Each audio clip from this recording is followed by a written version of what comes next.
ಇನ್ನು ಡಿಕೆಶಿ ದೆಹಲಿ ಭೇಟಿ ಕುರಿತು ಪ್ರಿಯಾಂಕ್ ಖರ್ಗೆ ಪ್ರತಿಕ್ರಿಯೆ ಕೊಟ್ಟಿದ್ದಾರೆ. ಸಿಎಂ ದೆಹಲಿ ಭೇಟಿ ನೀಡೋದ್ರಲ್ಲಿ ಆಶ್ಚರ್ಯ ಏನಿದೆ? ಹಲವು ವಿಚಾರಗಳ ಕುರಿತು ಚರ್ಚಿಸೋದಕ್ಕೆ ಸಿಎಂ ದೆಹಲಿಗೆ ಹೋಗಿದ್ದಾರೆ. ಡಿಕೆಶಿ ದೆಹಲಿ ಭೇಟಿ ಕುರಿತು ಈಗ ಪ್ರಿಯಾಂಕ್ ಖರ್ಗೆ ಅವರು ಪ್ರತಿಕ್ರಿಯೆ ಕೊಟ್ಟಿರ್ತಕ್ಕಂಥದ್ದು. ಸಿಎಂ ಡಿಕೆ ಶಿವಕುಮಾರ್ ಅವರ ಒಂದು ದೆಹಲಿ ಭೇಟಿ ಇದೀಗ ರಾಜ್ಯ ರಾಜಕೀಯದಲ್ಲಿ ಸಾಕಷ್ಟು ಚರ್ಚೆ ಆಗ್ತಾ ಇದೆ. ಒಂದ್ ಕಡೆ ಕಾಂಗ್ರೆಸ್ನಲ್ಲಿ ರಾಜಕೀಯ ಚಟುವಟಿಕೆಗಳು ಗರಿಗೆದರಿವೆ, ಮತ್ತೊಂದ್ ಕಡೆ ಡಿಕೆಶಿ ದೆಹಲಿ ಹೋಗಿರ್ತಕ್ಕಂಥದ್ದು ಸಾಕಷ್ಟು ಕುತೂಹಲ ಕೂಡ ಕೆರಳಿಸಿದೆ.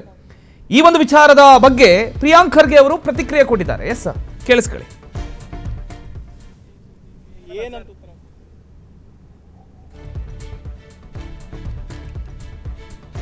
ಹಲವಾರು ವಿಚಾರಗಳಿರ್ತದೆ. ನಮ್ಮ ಹೈಕಮಾಂಡ್ ಜೊತೆ ಚರ್ಚೆ ಮಾಡೋದು, ಅದು ಮಾನ್ಯ ಮುಖ್ಯಮಂತ್ರಿಗಳು ಚರ್ಚೆ ಮಾಡ್ಕೊಂಡು ಬರ್ತಾರೆ. ಅದರಲ್ಲಿ ಆಶ್ಚರ್ಯ ಏನಿದೆ? Will there be any reshuffle, sir? Whatever it is, it's at the discretion of the chief minister. So it's not. Rumour ಪ್ರಕಾರ ಸರ್, ಮತ್ತೆ ರೂಮರ್ ನೋಡಿ, ಗಾಳಿ ಸುದ್ದಿಗೆ ಏನಂತ ಉತ್ತರ ಕೊಡ್ಲಿ? ಉತ್ತರ ಕೊಡಲ್ಲ. ಆದ್ರೆ ಈಗ ಸ್ಪೆಕ್ಯುಲೇಷನ್ ಮತ್ತೆ ಯಾವ ತರ ಇದೆ? ನಾಗೇಂದ್ರ ಈಗ ರೂಮರ್ ಸ್ಪೆಕ್ಯುಲೇಷನ್ ಏನು ವ್ಯತ್ಯಾಸ? ನಾಗೇಂದ್ರ ಇಲ್ಲ, ಪರ್ಯಾಯ ಪದಗಳು ಯೂಸ್ ಮಾಡಿದ್ರೆ ಉತ್ತರ ಬರ್ತದ? ನಾಗೇಂದ್ರ ಅವರು ಜಮೀರ್ ನೋಡಿ, ಹಲವಾರು ವಿಚಾರಗಳಿರ್ತದೆ. ನಮ್ಮ ಹೈಕಮಾಂಡ್ ಜೊತೆ ಚರ್ಚೆ ಮಾಡೋದು, ಅದು ಮಾನ್ಯ ಮುಖ್ಯಮಂತ್ರಿಗಳು ಚರ್ಚೆ ಮಾಡ್ಕೊಂಡು ಬರ್ತಾರೆ. ಅದರಲ್ಲಿ ಆಶ್ಚರ್ಯ ಏನಿದೆ? ಎಸ್, ಇದರ ಬಗ್ಗೆ ಈಗ ನಮ್ಮ ಜೊತೆ ಮಾತನಾಡೋದಕ್ಕೆ ನಮ್ಮ ಪ್ರತಿನಿಧಿ ತಿಮ್ಮೇಗೌಡ ಈಗ ಲೈವ್ ಅಲ್ಲಿ ಜಾಯ್ನ್ ಆಗಿದ್ದಾರೆ. ಎಸ್ ತಿಮ್ಮೇಗೌಡ, ಈಗ ಒಂದು ಕಡೆ ಡಿಕೆ ಶಿವಕುಮಾರ್ ಅವರು ದೆಹಲಿಗೆ ತೆರಳಿರತಕ್ಕಂಥದ್ದು, ಇನ್ನೊಂದು ಕಡೆ ಪ್ರಿಯಾಂಕ್ ಖರ್ಗೆ ಅವರು ಈ ಒಂದು ವಿಚಾರಕ್ಕೆ ಸಂಬಂಧಪಟ್ಟ ಹಾಗೆ ರಿಯಾಕ್ಟ್ ಮಾಡಿರತಕ್ಕಂಥದ್ದು. ಒಟ್ಟಾರೆ ಈ ಒಂದು ಬೆಳವಣಿಗೆ ಬಗ್ಗೆ ಏನು ಅಪ್ಡೇಟ್ ಇದೆ? ಅಂಡ್ ರಾಜೀನಾಮೆ ಕೊಡುವಂಥದ್ದು ಫಿಕ್ಸಾ ನಾಗೇಂದ್ರ ಹಾಗಾದ್ರೆ ಅಂತ? ಬಹುತೇಕ ಫಿಕ್ಸ್ ಅಂತ ಹೇಳಾಗ್ತಾ ಇದೆ ಪ್ರಮೋದ್. ಯಾಕಂತ ಹೇಳಿದ್ರೆ ಬಿ ನಾಗೇಂದ್ರ ಅವರ ತಲೆದಂಡ ಆಗಲೇಬೇಕು ಅನ್ನುವಂಥ ನಿಟ್ಟಿನಲ್ಲಿ ಪ್ರತಿಪಕ್ಷಗಳು ಹೋರಾಟವನ್ನು ತೀವ್ರಗೊಳಿಸ್ತಾ ಇದ್ದಾವೆ. ಮತ್ತೊಂದು ಕಡೆಗೆ ಪಾದಯಾತ್ರೆಗೂ ಕೂಡ ಅಣಿಯಾಗ್ತಾ ಇದ್ದಾವೆ. ಈ ಹಂತದಲ್ಲಿ ಏನಾದರೂ ರಾಜೀನಾಮೆಯನ್ನು ಪಡ್ಕೊಳ್ಳದೇ ಇದ್ದರೆ ಅದು ಎಲ್ಲೋ ಒಂದು ಕಡೆಗೆ ಪಕ್ಷಕ್ಕೆ ಡ್ಯಾಮೇಜ್ ಅನ್ನುವಂಥ ಒಂದು ನಿಟ್ಟಲ್ಲಿ ಪಕ್ಷದ ಹಿರಿಯ ನಾಯಕರು ಮತ್ತು ಕೆಲ ಶಾಸಕರುಗಳು, ಮುಖ್ಯಮಂತ್ರಿ ಡಿ ಕೆ ಶಿವಕುಮಾರ್ ಸೇರಿದಂತೆ ವರಿಷ್ಠರಿಗೆ ಮನವರಿಕೆಯನ್ನು ಮಾಡಿಕೊಟ್ಟಿದ್ದಾರೆ. ಮತ್ತೊಂದು ಕಡೆಯಾಗಿ ರಾಜೀನಾಮೆಯನ್ನು ತೆಗೆದುಕೊಳ್ಳಲೇಬೇಕಾದಂಥ ಒಂದು ಅನಿವಾರ್ಯ ಪರಿಸ್ಥಿತಿ ಇದೀಗ ಮುಖ್ಯಮಂತ್ರಿ ಡಿ ಕೆ ಶಿವಕುಮಾರ್ ಅವರ ಮುಂದಿರ್ತಕ್ಕಂಥದ್ದು. ಯಾಕಂತ ಹೇಳಿದ್ರೆ ಮಹಿಳಾ ಪ್ರಾತಿನಿಧ್ಯವನ್ನು ಕೂಡ ಪ್ರಾತಿನಿಧ್ಯಕ್ಕೂ ಕೂಡ ಅವಕಾಶವನ್ನು ಮಾಡಿಕೊಡ್ಬೇಕು. ಮತ್ತೊಂದು ಕಡೆಗೆ ಇತ್ತ ಸಿಎಂ ಸಿದ್ದರಾಮಯ್ಯ, ಮಾಜಿ ಮುಖ್ಯಮಂತ್ರಿ ಸಿದ್ದರಾಮಯ್ಯನವರು ಅಸಮಾಧಾನಗೊಂಡಿರ್ತಕ್ಕಂಥ ವಿಚಾರ ಬಸವರಾಜ ಶಿವಣ್ಣನವರನ್ನು ಕೂಡ ಸಂಪುಟಕ್ಕೆ ತೆಗೆದುಕೊಳ್ಬೇಕು. ಸೊ ಹೀಗಾಗಿ ಈ ಎರಡೂ ವಿಚಾರಗಳು, ಈ ಎರಡೂ ಗೊಂದಲಕ್ಕೂ ಕೂಡ ತೆರಳಿಬೇಕು ಅಂದರೆ ನಾಗೇಂದ್ರ ಅವರ ರಾಜೀನಾಮೆ ಅನಿವಾರ್ಯ ಅನ್ನುವಂಥ ಒಂದು ನಿಟ್ಟಲ್ಲಿ ಡಿ ಕೆ ಶಿವಕುಮಾರ್ ಅವರು ಅಲರ್ಟ್ ಆಗಿರ್ತಕ್ಕಂಥದ್ದು. ಸೊ ಹೀಗಾಗಿ ಇವತ್ತು ನವದೆಹಲಿಗೆ ತೆರಳಿರ್ತಕ್ಕಂಥ ಡಿ ಕೆ ಶಿವಕುಮಾರ್ ಅವರು ಲೋಕಸಭೆ ಪ್ರತಿಪಕ್ಷ ನಾಯಕ ರಾಹುಲ್ ಗಾಂಧಿ ಅವ್ರನ್ನ ಭೇಟಿ ಮಾಡಿ ನಾಗೇಂದ್ರ ಅವರವರ ರಾಜೀನಾಮೆ ವಿಚಾರಕ್ಕೆ ಸಂಬಂಧಪಟ್ಟಂತೆ ಸುಮಾರು ಅರ್ಧ ಗಂಟೆಗೂ ಹೆಚ್ಚು ಕಾಲ ಚರ್ಚೆಯನ್ನು ನಡೆಸಿರ್ತಕ್ಕಂಥದ್ದು. ಇಂದು ಬೆಳಗ್ಗೆ 11 ಗಂಟೆಗೆ ಜನಪತ್ ರಸ್ತೆಯಲ್ಲಿರ್ತಕ್ಕಂಥ ಸೋನಿಯಾ ಗಾಂಧಿ ನಿವಾಸಕ್ಕೆ ತೆರಳಿದಂಥ ಡಿ ಕೆ ಶಿವಕುಮಾರ್ ಅವರು ರಾಹುಲ್ ಗಾಂಧಿ ಅವ್ರನ್ನ ಭೇಟಿ ಮಾಡಿ ನಾಗೇಂದ್ರ ಅವರವರ ರಾಜೀನಾಮೆಯ ಸಾಧಕ ಬಾಧಕಗಳನ್ನು ಮನವರಿಕೆ ಮಾಡಿಕೊಟ್ಟು ಆ ಮೂಲಕವಾಗಿ ರಾಹುಲ್ ಗಾಂಧಿಯವರಿಂದ ಅನುಮತಿಯನ್ನು ತೆಗೆದುಕೊಂಡಿದ್ದಾರೆ ಅಂತ ಹೇಳಲಾಗ್ತಾ ಇದೆ.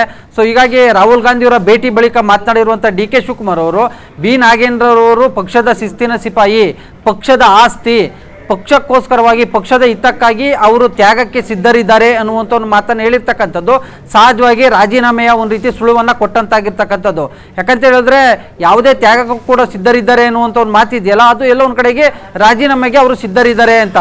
ಹೀಗಾಗಿ ಕೆ ಸಿ ವೇಣುಗೋಪಾಲ್ ಮತ್ತು ಸುರ್ಜೇವಾಲಾ ಮುಖಾಂತರವಾಗಿ ಬಿ ನಾಗೇಂದ್ರ ಅವ್ರಿಗೆ ಡಿ ಕೆ ಶಿವಕುಮಾರ್ ಅವರು ಒಂದು ಸೂಚನೆಯನ್ನು ಕೊಡಿಸಿದ್ದಾರೆ ಅಂತ ಹೇಳಲಾಗ್ತಾ ಇದೆ. ಸೊ ಹೀಗಾಗಿ ಯಾವುದೇ ಕ್ಷಣದಲ್ಲಾದರೂ ಕೂಡ ಬಿ ನಾಗೇಂದ್ರ ಅವರು ರಾಜೀನಾಮೆಯನ್ನು ಕೊಡುವಂಥ ಒಂದು ಸಾಧ್ಯತೆ ಇದೆ ಅಂತ ಹೇಳಲಾಗ್ತದೆ.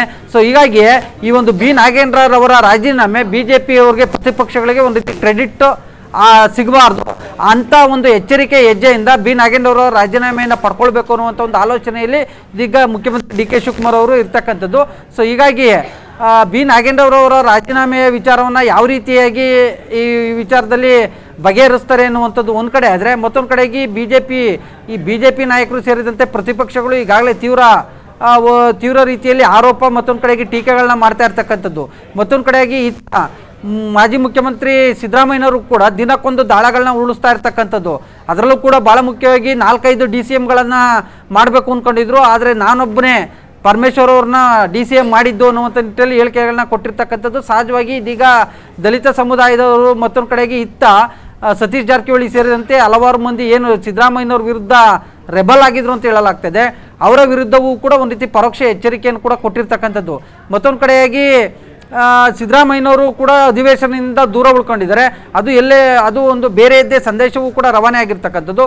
ಮತ್ತೊಂದು ಕಡೆಯಾಗಿ ಎಂ ಕೃಷ್ಣಪ್ಪ ಸೇರಿದಂತೆ ಅಸಮಾಧಾನಿತ ಶಾಸಕರು ಕೂಡ ರೆಬಲ್ ಆಗಿರ್ತಕ್ಕಂಥದ್ದು. ಸೊ ಹೀಗಾಗಿ ಡಿ ಕೆ ಶಿವಕುಮಾರ್ ಅವರ ನಾಯಕತ್ವದ ಬಗ್ಗೆ ಪ್ರಶ್ನೆಗಳೇ ಉಟ್ಕೊಂಡಿರ್ತಕ್ಕಂಥ ಹಿನ್ನೆಲೆಯಲ್ಲಿ ಸಹಜವಾಗಿ ಇದು ಒಂದು ರೀತಿ ಡಿ ಕೆ ಶಿವಕುಮಾರ್ ಅವ್ರಿಗೆ ಒಂದು ರೀತಿ ಸಂದಿಗ್ಧ ಪರಿಸ್ಥಿತಿ. ಈ ಒಂದು ಸಂದಿಗ್ಧ ಪರಿಸ್ಥಿತಿಯಿಂದ ಪಾರಾಗಬೇಕು ಅಂದರೆ ಬಿ ನಾಗೇಂದ್ರ ವಿರುದ್ಧ ತಲೆದಂಡವೇ ಸೂಕ್ತ ಅನ್ನುವಂಥ ಒಂದು ನಿರ್ಧಾರಕ್ಕೆ ಡಿ ಕೆ ಶಿವಕುಮಾರ್ ಬಂದಂತೆ ಕಾಣಿಸ್ತಾ ಇದೆ. ಸೊ ಹೀಗಾಗಿ ಹೈಕಮಾಂಡ್ ಭೇಟಿಗೆ ತೆರಳಿ ಅನುಮತಿಯನ್ನು ಪಡೆದಿದ್ದಾರೆ ಅಂತ ಹೇಳಲಾಗ್ತಾ ಇದೆ. ಪ್ರಮೋದ್.